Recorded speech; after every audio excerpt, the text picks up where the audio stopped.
प्यारे बच्चों, इस वीडियो में आप भाग एवं गुणनखंड विधि द्वारा लघुत्तम समापवर्तक निकालना सीखेंगे।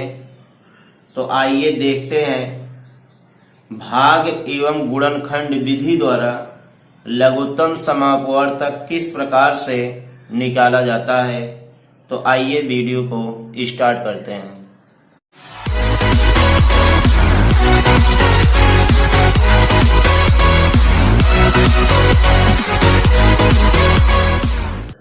देखिए, लीस्ट कॉमन मल्टीपल लघुत्तम समापवर्तक भाग विधि से एवं गुणनखंड विधि से।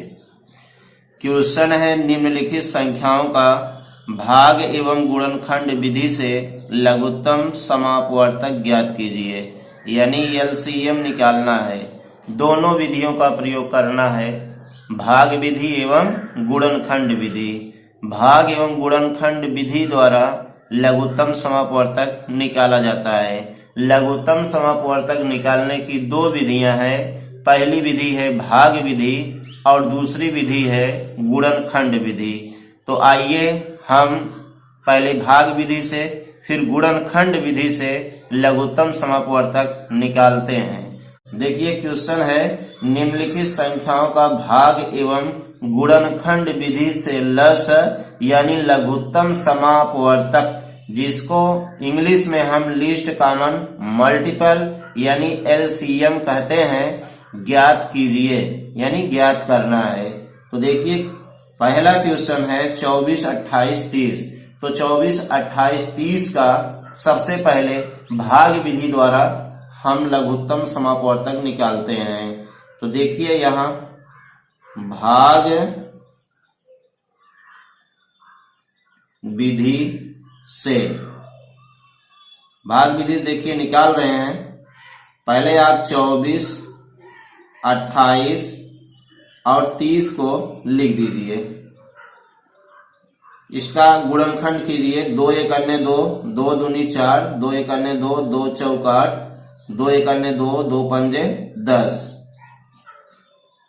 आगे देखिए, 2 छंग 12, 2 सत 14, 15 को नीचे उतार लाइए। फिर यहाँ देखिए, 2 तिहाई 6, 7 को नीचे उतार लाइए, 15 को भी नीचे उतार लाइए। अब यहाँ 3 से काटिए। 3 एक अन्य 3, 7 नहीं कटा, उतार लाइए, 3 पचे 15। उसके बाद यहाँ आप 5 काट दीजिए। 5 एक अन्य 5, 7 नहीं कटा, उतार लाइए। अब बीच बीच में आपको कामा लगाना है। कामा संख्याओं को अलग करता है। देखिए, यहाँ 7 करने 7। अब यहाँ आप लिख दीजिए LCM। इन सारी संख्याओं का गुणा कर लीजिए। जैसे यहाँ 2, 2, 2 3 बार आया है, 3 एक बार, 5 एक बार, 7 एक बार। इन सारी संख्याओं को लिख लीजिए। 2 गुणे 2 गुणे 2 गुणे 3 गुणे 5 गुणे 7। अब आप गुणा कर लीजिए। 2 दूनी 4, दूनी 8, 24, 24 पंजे 120। 120 में अगर 7 का हम गुणा करेंगे तो हो जाएगा 840। कितना हो जाएगा? 840। इस प्रकार से 24, 28, 30 का एलसीएम कितना आएगा? 840। आइए इसी सवाल को हम गुणनखंड विधि से हल करते हैं। अब यहां देखिए, गुणनखंड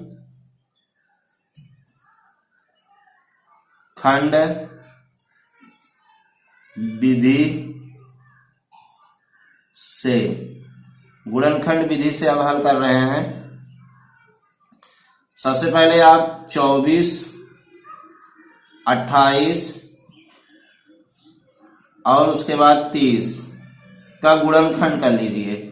24 का गुणनखंड करेंगे, 2 से काटेंगे 12 आएगा, 12 को 2 से काटेंगे 6 आएगा, 6 को 2 से काटेंगे 3 आएगा, 3 यहाँ लिख दीजिए। इस तरह से 24 का गुणनखंड होगा। 2 दूनी 4, दूनी 8, 24। 28 का कर दीजिए। 2 से काटेंगे 14 आएगा, 14 को 2 से काटेंगे 7 आएगा, तो फिर 7 करने 7 हो जाएगा। 2 दूनी 4, 7 28। 30 का करिए। 2 से काटेंगे 15 आएगा, 15 को 3 से काटेंगे, 3 पचे 15, फिर 5 आएगा। अब यहाँ आप देख लीजिए, फिर यहां लिखिए LCM। अब आप देखना क्या है इसमें देखना है कि जो संख्या ज्यादा बार आई है वही आपको यहाँ पर लिखना है। जैसे 2 इसमें देखिए 3 बार आया, इसमें 2 बार आया, इसमें 2 1 बार आया है, तो 3 बार जो 2 आया है उसको आप लिख दीजिए।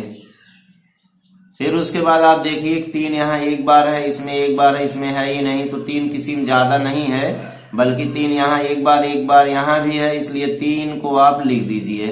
फिर आप 5 देख लो, इसमें 1 बार है, इसमें है ही नहीं, इसमें भी नहीं है, तो 5 नीचे ही सबसे ज्यादा है, यानी 30 में ही 5 है, इसलिए 5 को लिख दीजिए। उसके बाद देखिए ये 7 जो है, 7 को भी आप यहाँ लिख दीजिए। अब आप गुणा कर लीजिए, 2 दूनी 4 दूनी 8 24 पंजे 120, 120 सत्ते अगर करेंगे तो 840 हो जाएगा। इस प्रकार से हमने देखा कि लघुत्तम समापवर्तक चाहे भाग विधि से निकाला जाए या गुणनखंड विधि से निकाला जाए, दोनों में उत्तर एक ही आता है, यानी दोनों का उत्तर एक ही आंसर होता है। जैसे 840 भाग विधि से भी 840 आया है और गुणनखंड विधि से 840 आया है। यानी हम चाहे भाग विधि से हल करें या गुणनखंड विधि से हल करें, दोनों का उत्तर सेम आता है। आइए हम क्वेश्चन नंबर 2 देखते हैं। क्वेश्चन नंबर 2 है 40 48 60। सबसे पहले आप जो है ध्यान दीजिए, भाग विधि से देखिए, भाग विधि से इसको हम हल कर रहे हैं। 40 48 60 को आप लिख दीजिए, इसका गुणनखंड करो, 2 दूनी 4 2 शून्य 0, 2 दूनी 4 2 चौक 8 2 तिहाई 6 2 शून्य 0। फिर आप इसको काटिए, 2 1 अन्य 2 2 शून्य 0, 2 1 अन्य 2 2 दूनी 4 2 1 अन्य 2 2 पंजे 10।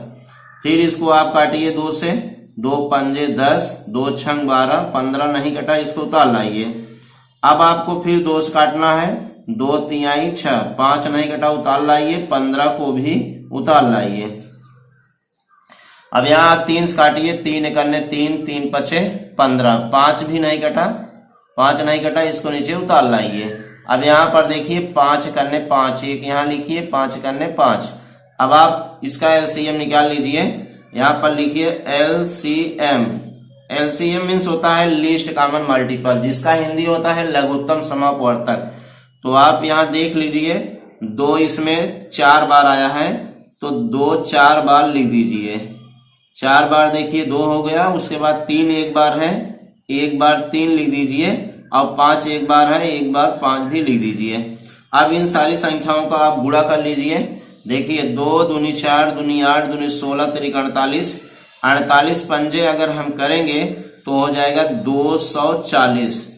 गुणक चेक कर लीजिए, 2 दूनी 4 दूनी 8 दूनी 16 16 तिरिक 48 होगा। 48 में 5 का गुणा करेंगे तो 48 पंजे 240 होता है, तो यहाँ इसका आंसर जो है 240 हो गया।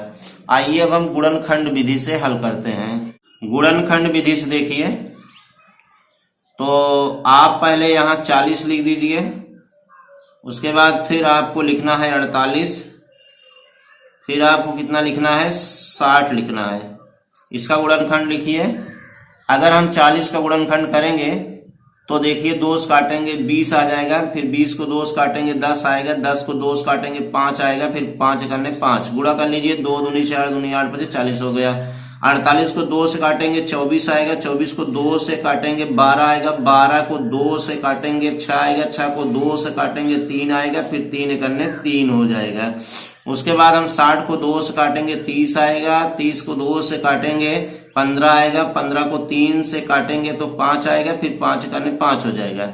ये सब चेक कर लीजिए, 2 दूनी 4 दूनी 8 5 40 हो गया। 48 का गुणनखंड 2 दूनी 4 दूनी 8 दूनी 16 त्रिक 48 हो गया। 60 का गुणनखंड देख लीजिए, 2 दूनी 4 तिहाई 12 5 60 हो गया। अब आप देख लीजिए, यहाँ पर एलसीएम निकालिए, लिख दीजिए LCM। तो यहाँ पर आप देख लीजिए, जैसे 2 इसमें 4 बार है, इसमें 2 बार है, इसमें 2 बार है, तो ज्यादा देखिए ऊपर है, बीच वाले में देखिए ज्यादा है, 2 ज्यादा बार है, 48 में देखिए 2 ज्यादा बार है, इसलिए आप 2 उसमें 4 बार है, 4 बार 2 आप लिख लीजिए। फिर आप देख लीजिए 3 देखिए बीच वाली में, यानी 48 में 3 एक बार है, और 60 के गुणनखंड में 3 एक बार है, 40 के गुणनखंड में 3 है ही नहीं, आपको 3 लिख देना है एक बार। उसके बाद आप देखें, ध्यान से देखें, अब आप ध्यान से देखिए, यहाँ 5 एक बार है, इसमें एक 5 एक बार, इसमें 5 नहीं है, तो आप 5 को भी लिख दीजिए एक बार। अब आप गुणा कर लीजिए। आइए अब हम गुणा करते हैं। 2 दूनी 4, दूनी 8, दूनी 16, त्रिक 48, पंजे 240। इसका आंसर हो गया। इस प्रकार से हम निष्कर्ष पर पहुंचते हैं कि लघुत्तम समापवर्तक चाहे भाग विधि से हल किया जाए अथवा गुणनखंड विधि से हल किया जाए, दोनों में सेम उत्तर आता है। ध्यान दीजिए 40, 48, 60 का लघुत्तम यहाँ भाग विधि से आप देख लीजिए 240 आया है, और गुणनखंड विधि से भी आप देख लीजिए कि 240 आया है। यानी सिर्फ विधि अलग है और आंसर एक ही आ रहा है। तो कहने का मतलब ये है कि आप लघुत्तम समापवर्तक चाहे आप भाग विधि से हल करें अथवा गुणनखंड विधि से हल करें, दोनों में उत्तर सेम आता है। हाँ, परीक्षा में जैसा दिया गया हो, अगर दिया गया है कि भाग विधि से लघुत्तम समापवर्तक निकालिए, तो आप इस भाग विधि से लघुत्तम समापवर्तक निकालेंगे। अगर परीक्षा में दिया गया है गुणनखंड विधि से लघुत्तम समापवर्तक निकालिए, तो आप ये गुणनखंड विधि से जैसे बताए हैं ऐसे निकालेंगे। अगर परीक्षा में दिया है कि भाग विधि एवं गुणनखंड विधि दोनों विधियों का प्रयोग करते हुए लघुत्तम समापवर्तक निकालिए, तो जैसे आपको यहाँ पर हम दोनों विधियों से बताए हैं सेम टू सेम ऐसे आप हल करेंगे, तो आपका आंसर जो है करेक्ट आएगा और आपको पूरा नंबर मिल जाएगा। तो चलते हैं, फिर एक नए वीडियो के साथ मिलते हैं। तब तक के लिए इंतजार करना। जय हिंद, जय भारत।